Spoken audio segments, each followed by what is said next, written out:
Hello everyone, welcome to Sigma Academy. जैसे कि हम लोग देख रहे हैं कि बहुत ही जल्दी केवीएस की वैकेंसी आने वाली है। सबको पता है कि इस साल केवीएस की वैकेंसी आने वाली है और उसी के चलते बहुत सारी फेक न्यूज भी आ रही हैं।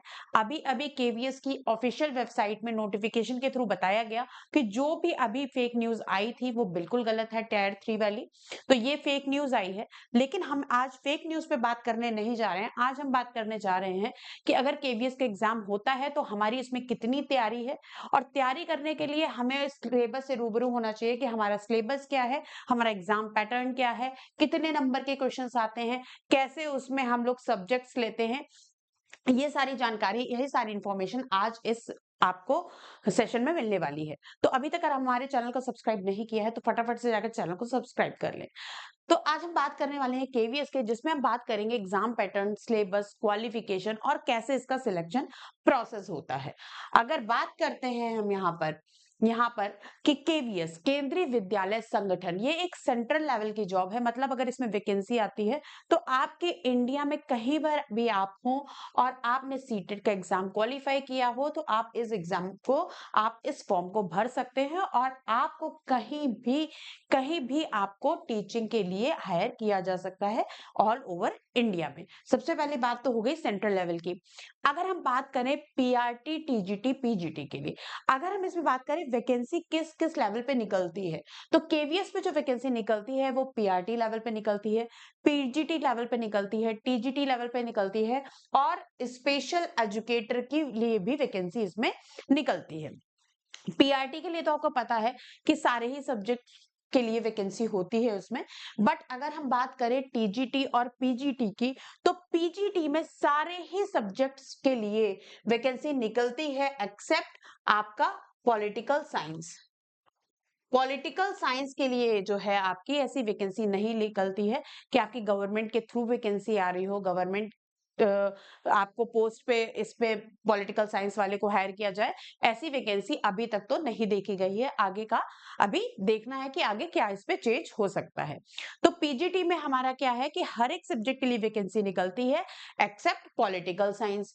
अब बात करें अगर हम टीजीटी की, तो टीजीटी में आपकी Hindi, English, maths, science, social science, Sanskrit, इन सब चीजों के लिए वैकेंसी जो है आपकी निकलती है। स्पेशल एजुकेटर के लिए भी अलग अलग सब्जेक्ट्स में वैकेंसी निकलती है, म्यूजिक पे भी निकलती है। काफी चीजों के लिए इसमें वैकेंसी आपकी केवीएस में आती है। तो लेवल जो है आपके PRT, TGT, PGT, special educator, सब पे ही वैकेंसी आपकी आती है। अब वैकेंसी के बाद अगर हम बात करें क्वालिफिकेशन की, क्वालिफिकेशन मतलब अगर आपको पीजीटी लेवल पे जाना है, टीचर बनना है, तो आपकी क्वालिफिकेशन क्या होनी चाहिए? आपको पीआरटी या टीजीटी लेवल पे टीचर बनना है तो आपकी क्वालिफिकेशन क्या होनी चाहिए? सबसे पहले तो बात करते हैं अगर हम पीजीटी की, तो यहाँ पर एक तो आपको मास्टर्स होना चाहिए जिस सब्जेक्ट्स को आपको पढ़ाना है उस पे। मतलब मैं क्या कहना चाहती हूँ कि आपको मास्टर्स होना चाहिए अपने सब्जेक्ट पे। मतलब एमए, एमएससी, एमकॉम, आपको मास्टर्स की डिग्री आपके पास होनी चाहिए और साथ ही आपने बीएड का कोर्स किया होना चाहिए। ये आपकी क्वालिफिकेशन होती है फॉर पीजीटी। ठीक है। अब बात करें अगर टीजीटी के लिए, तो टीजीटी के लिए आपकी क्या होती है? आपकी ग्रेजुएशन होना चाहिए।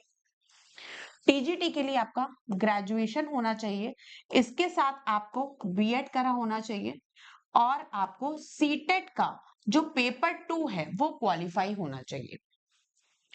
अगर हम टीजीटी की बात करें, जैसे पीजीटी की अगर हम बात करें, तो यहाँ आपका आपका 10 to 12 तक की जॉब लगती है। ठीक है। आपके टीजीटी की तो बात करें तो अप टू 8th लेवल की जॉब होती है। 8th क्लास तक, 6 to 8 तक के लिए स्टूडेंट्स को आपको पढ़ाना होता है। अगर हम पीआरटी की बात करें, पीआरटी में जो होते हैं आपको 5th क्लास तक के बच्चों को पढ़ाना होता है। 5th क्लास तक के स्टूडेंट्स को आपको पढ़ाना होता है। इसके लिए अगर आपकी बात करें क्वालिफिकेशन की, तो इसकी क्वालिफिकेशन होती है कि आपने 12th किया हो, साथ में आपने कोई डिप्लोमा कोर्स किया हो और साथ में ही आपने क्या किया हो, सीटेट का पेपर 1 क्वालिफाई किया हो। ठीक है। सीटेट का पेपर 1 क्वालिफाई किया हो। आपने जो यहाँ टीजीटी के लिए देखा कि आपने ग्रेजुएशन किया हो या बीएड किया हो, ग्रेजुएशन किया हो प्लस बीएड किया हो प्लस सीटेट का पेपर 2 क्वालिफाई किया हो, इसी के साथ आप एक इंटीग्रेटेड कोर्स भी आया हुआ है जो कि चल रहा है। इंटीग्रेटेड कोर्स भी आप कर सकते हैं। इंटीग्रेटेड कोर्स क्या है? इंटीग्रेटेड कोर्स होता है कि बीए बीएड, बीएससी बीएड, ठीक है। इस तरीके का कोर्स होता है जिसमें आपकी क्या होता है, ग्रेजुएशन भी हो जाती है और आपका बीएड का कोर्स भी उसी में हो जाता है। तो अगर आपको बनना है टीजीटी टीचर तो आपको सीटेट का पेपर 2 जरूर क्वालिफाई करना है। अगर आपको पीआरटी टीचर बनना है तो आपको सीटेट का पेपर 1 जरूर क्वालिफाई करना है। इसकी क्लासेस हमारे चैनल पे भी चल रही हैं फॉर मैथ्स, चाहे वो पेडागोजी हो, चाहे पेपर या पेपर 1 पेपर 2 की मैथ्स हो, दोनों के लिए हमारे यहाँ क्लासेस चल रही हैं हमारे सिग्मा एकेडमी पर। तो ये तो बात हो गई आपकी क्वालिफिकेशन की। अब अगर बात करते हैं नेक्स्ट क्वालिफिकेशन के बाद एज लिमिट। एज लिमिट की अगर हम बात करें तो आपकी जो पीजीटी लेवल की जो एज लिमिट होती है वो होती है 40 इयर्स। इसी जगह टीजीटी की जो होती है वो होती है आपकी 35 इयर्स और पीआरटी के लिए होती है 30 इयर्स। ठीक है, ये आपकी एज लिमिट होती है। बट वुमेन्स के लिए क्या होता है, एज रिलैक्सेशन होता है। कितना? 10 इयर्स का। 10 इयर्स का एज रिलैक्सेशन होता है। मतलब क्या? जो पीजीटी के लिए होती है वो एज लिमिट होती है वुमेन्स के लिए 50 इयर्स, टीजीटी के लिए वही एज लिमिट होती है 45 इयर्स और पीआरटी के लिए होती है 40 इयर्स। तो ये एज लिमिट है फॉर वुमेन्स और ये एज लिमिट है फॉर जनरल कैंडिडेट्स बॉयज वगैरह के लिए ये एज लिमिट है। ठीक है, इसके बाद अगर हम एज लिमिट के बाद बात करें सब्जेक्ट कॉम्बिनेशन। आप लोगों ने बहुत सारी न्यूज देखी होगी कि क्या हुआ, काफी लोगों ने केवीएस का एग्जाम रिटर्न निकाला, इंटरव्यू क्लियर किया, डेमो क्लियर किया, है ना। इसके बाद भी क्या हुआ, जब डॉक्यूमेंट वेरिफिकेशन हुआ जो लास्ट स्टेप होता है आपकी जॉब का, तो उसमें क्या हुआ, बहुत सारे बच्चों को डिस्क्वालीफाई कर दिया गया। ठीक है, उसका क्या रीजन था? उसका रीजन था कि आपका सब्जेक्ट जो कॉम्बिनेशन था वो परफेक्ट नहीं था। तो आपको ये बहुत अच्छे से ध्यान रखना है कि आपको जो भी सब्जेक्ट्स पढ़ाना हो उसके लिए आपका सब्जेक्ट कॉम्बिनेशन जो है वो सही होना चाहिए। ठीक है, जैसे आप लीजिए आपको पढ़ाना है टीजीटी में हिस्ट्री या ज्योग्राफी वगैरह, तो आपको क्या करना है कि आपका एक तो हिस्ट्री या ज्योग्राफी में से कोई एक जो मेन सब्जेक्ट है वो आपके तीनों साल में हो। ग्रेजुएशन कर रहे हैं तो वो आपके 3 साल में हो या 6 सेमेस्टर में वो होना चाहिए सब्जेक्ट। साथ में हिस्ट्री, ज्योग्राफी, इकोनॉमिक्स या पॉलिटिकल साइंस आपका कुछ भी 2 सेमेस्टर यानी कि 1 ईयर में जरूर होना चाहिए। ऐसे आपको सब्जेक्ट कॉम्बिनेशन रखना है हर चीज में, चाहे वो साइंस साइड वाला स्टूडेंट्स हो या आर्ट साइड वाला स्टूडेंट्स हो। तो आपको सब्जेक्ट कॉम्बिनेशन परफेक्ट रखना है ताकि आप डिस्क्वालीफाई ना हो जब आपका डॉक्यूमेंट वेरिफिकेशन हो। ठीक है, इसके बाद अगर हम बात करें सब्जेक्ट के बाद सिलेक्शन प्रोसेस। सिलेक्शन प्रोसेस जो होता है वो आपका क्या होता है, एक तो आपका रिटन एग्जाम होता है जो कि आपका क्या होता है, मोड जो होता है आपका एग्जाम का ऑनलाइन होता है।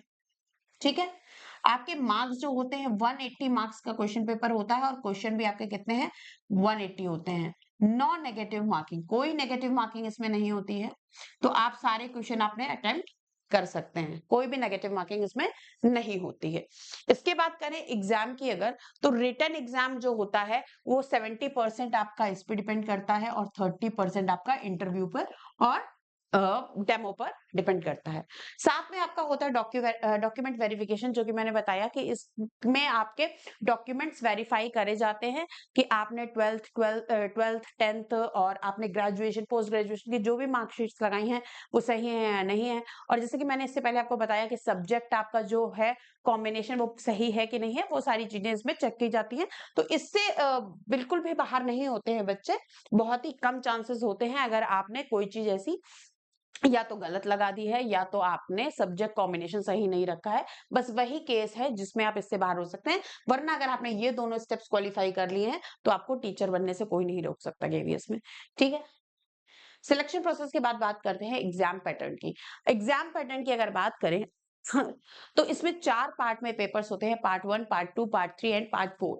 पार्ट 1 और 2 जो होता है वो क्या होता है, आपके लिए सेम होता है सबके लिए। पार्ट 1 में क्या होता है, हिंदी आती है, इंग्लिश आती है, दोनों कितनी की आती है, 10-10 मार्क्स की आती है। पार्ट 2 में आपका आता है जीके, जीएस, साथ में करंट अफेयर्स, 6 मंथ्स का आपका आता है, उससे ज्यादा पुराना नहीं पूछा जाएगा। वो 10 नंबर का आता है। रीजनिंग आपसे पूछी जाती है 5 नंबर की, और आईसीटी कंप्यूटर पूछा जाता है आपसे 5 नंबर का। ये सबके लिए कॉमन होता है, फॉर पीआरटी, टीजीटी, पीजीटी, सभी के लिए। सेकंड, जब पार्ट 3 आता है, पेडागोजी की बात कर रहे हैं, टीचिंग एप्टीट्यूड के लिए, कॉमन तो होता है दोनों के लिए, बट क्या होता है, मार्क्स जो होते हैं डिस्ट्रीब्यूशन वो अलग अलग होते हैं। मतलब पीआरटी वालों के लिए जो आपका टीचिंग एप्टीट्यूड पेडागोजी आता है वो आता है 60 नंबर का, और जो टीजीटी पीजीटी वाले हैं उनके लिए आता है वही चीज 40 नंबर की। ठीक है। यहाँ पर ये टीचिंग एप्टीट्यूड कम का इसलिए आता है क्योंकि जब सब्जेक्ट की बात होती है, जो पार्ट 4 जिसमें आपके सब्जेक्ट पूछा जाता है, स्पेसिफिक सब्जेक्ट जो आपके होते हैं, फॉर पीजीटी टीजीटी जो आपका मेन सब्जेक्ट होता है वो 100 मार्क्स का आ जाता है। और जो पीआरटी वाले हैं उनके में क्या होता है, हिंदी, इंग्लिश, मैथ्स और ईवीएस पूछी जाती है, जो कि 80 मार्क्स के होते हैं। तो जो यहाँ 20 मार्क्स आपके कम होते हैं, वहीं यहाँ पर आपके 20 मार्क्स ज्यादा पूछ लिए जाते हैं। इसी तरीके से पूरा पेपर जो है आपका 180 नंबर का बनता है। कैसे, 10, 20, 30, 40, 40 नंबर का तो ये आपका कॉमन हो गया। ठीक है। अगर हम बात करें अब किसकी, अगर हम बात करें पीआरटी वालों की, पीआरटी वालों की बात करें तो 40 नंबर तो ये हो गए, प्लस 60 नंबर ये हो गए, और प्लस 80 नंबर वो हो इसके वाले, तो 180 नंबर टोटल हो गए। अब अगर हम पीजीटी टीजीटी वालों की बात करें तो कैसे हुआ, 40 नंबर तो कॉमन है ये सारे, यहां से ये 40 हुए, और यहां से ये आपका 100 नंबर का सब्जेक्ट, तो 180 ये हो गया। तो दोनों ही लोगों के लिए, चाहे वो पीआरटी हो या टीजीटी पीजीटी हो, सबके लिए 180 क्वेश्चंस ही आते हैं, 180 मार्क्स के, नेगेटिव मार्किंग नहीं होती है। आप आराम से सारे क्वेश्चंस जो हैं अटेम्प्ट कर सकते हैं। ठीक है। तो इस तरीके की इंफॉर्मेशन थी आपके लिए, इससे बाहर कोई भी इंफॉर्मेशन मुझे तो नहीं लगता है कि केवीएस में कुछ भी आपको इससे ज्यादा इंफॉर्मेशन चाहिए। और अगर आपको लगता है कि कोई ऐसा पॉइंट है जो मुझसे मिस हो गया है, तो आप कमेंट बॉक्स में कमेंट कर सकते हैं या हमारे टेलीग्राम ग्रुप पे मैसेज कर सकते हैं। तो थैंक यू एवरीवन, और इसी तरीके की इंफॉर्मेशन के लिए हमारे चैनल सिग्मा एकेडमी को सब्सक्राइब करें। Thank you everyone.